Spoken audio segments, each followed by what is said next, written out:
السلام علیکم ویلکم ټو پښتو انګلیش سټوډیو. نن به چې د موږ د رمضان ریلیټډ یو څو ورډزونه زده کوو.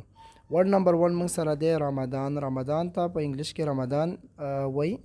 انګریزان چې دی هغه د کوم چې عربي لفظ دی هغه ورته استعمالوي. فاست بیا روژه. پری ډان میل موږ سره بیا پیشنامې.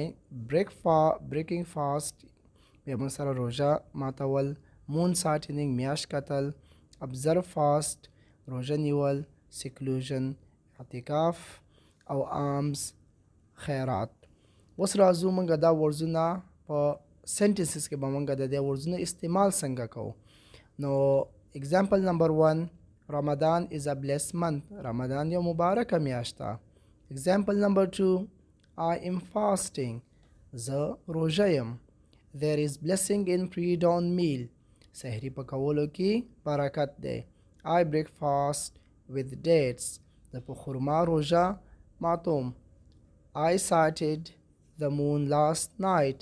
ما تیره شپه سپوږمۍ ولیده. We seclude in mosque in Ramadan. مونږ په رمضان کې په جومات کې اعتکاف کوو. We pay alms to the poor. مونږ